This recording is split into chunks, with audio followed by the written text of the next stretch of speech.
Let's check in now with Dave Ross and see what's happening over in the sports area. Dave? Yes, Gwen, you know, it's our Sunday sit-down. The Caps are rolling along, and so does the NFL lockout. Baseball's single-season home run champion. He's now officially a convicted felon. These are just some of the stories that we're going to talk about right now with J.I. Halsell in our Sunday sit-down. J.I., first of all, thank you so much for coming in. And I want to get your take, because it's very interesting. We've had you on several times before as the NFL insider. But tell me about your new endeavor, which is going to kind of get you on the other side of the NFL insider. Yeah, heading to Chicago tomorrow, joining Priority Sports and Entertainment. We represent 90 NFL players and 45 NBA players. Some of our NFL clients are Haloti Ngata, Arian Foster, Rashard Mendenhall, A.J. Hawk. So you're going big time. I'm trying to. You know, it's going to be interesting working on the other side of the negotiating table. Well, it is interesting, as you say, with the negotiating table. The NFL lockout does continue, J.I., and I know that you'll be dealing with those players individually. Let's hear what the owners had to say real quick this week as they went back into mediation. Take a listen to the NFL owners. I don't like it, but if we got to do it, we got to do it. Why do you think it broke down?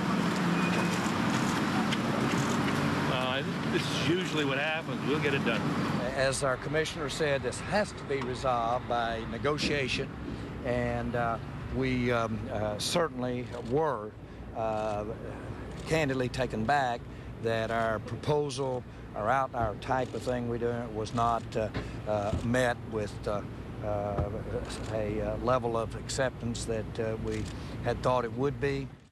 So, J.I., when you hear that this week from Jerry Jones and Pat Bowlen, the owner of the Broncos, rhetoric, or are we actually making some progress in these talks? We're at forced talks. Forced talks. Because Judge Nelson, 2 Wednesdays ago, urged the two parties to come to the negotiating table. And instead, what ended up happening is 5 days later, she subsequently forced these two parties to come to the negotiating table. Now, this is forced mediation. This isn't arbitration. So both sides can, in the interest of keeping Judge Nelson happy, respectfully oppose the other side's opinion. And so therefore, while both sides will hammer out their differences, this isn't arbitration where they're going to be forced to come to any sort of decision. So ultimately, we're still going to look for a Judge Nelson injunction ruling at some point. Some ruling at some point. Right. You've said all along, I know with me in the last couple of months, that you still believe that the season will go on. Do you think it'll still go on in time?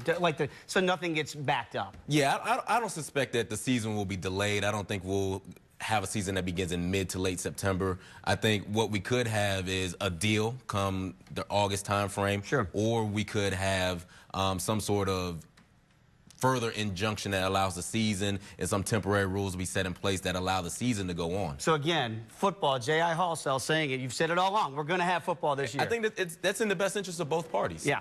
Well, there's a lot of money. There's a lot of money at stake. Absolutely. All right. We know that the draft is going on April 28th, even though the lockout continues. Redskins have that 10th pick. If J.I. Halsell is being called in by Dan Snyder and said, who do you want at 10? Who do you want at 10? I want to find a partner to trade down. Really? To acquire more You don't picks. want the pick? I don't want the pick. When you figure that this team they have the first and second round pick, but they don't have their third and fourth round pick, and you have the bulk of their picks in round 6 and 7. So what you could do is try to trade some of those back-end picks in order to acquire some more picks, whether that's in the third or fourth rounds. But you need a partner, and there aren't a lot of teams that are trying to trade into the top 10. So if you're stuck at number 10, Julio Jones makes some sense. Tyron Smith, the right tackle out of USC, makes some sense. But I think the dark horse pick here is when you think about Carlos Rogers being an unrestricted free agent, regardless of our rules, we need a corner opposite of D'Angelo Hall. And so Prince Amukamara could be a sleeper pick there at number 10. And you nailed his name. I'm very impressed, J.I. All right, that's your word of advice to Mike Shanahan, Bruce Allen, and Dan Snyder. Very good. J.I., I know you're going to Chicago, but you're a D.C. guy. You've grown up in this area. Can you appreciate, I know you can, the Caps craze right now, what's going on? The city really has seemed to wrap their arms around this team. Absolutely. I mean, and we've talked about this before. This city hasn't seen a world champion since 1991 with the Mark Rippon-led Washington Redskins. And so we're talking about 20 years here since we've had a contender in this town. And so while the NHL and the Caps haven't exactly been, a team with a lot of tradition in this town, it's still a great organization to rally around, and it's great to see the success of the organization. All right, very quickly, J.I., before we go to break, we want to talk just very quickly about Barry Bonds. He was made a convicted felon this week. He had 4 charges against him, 1 stuck, 3 were let go. I mean, does anybody care anymore, first and foremost? And 2, does it tarnish the records that he made in your eyes?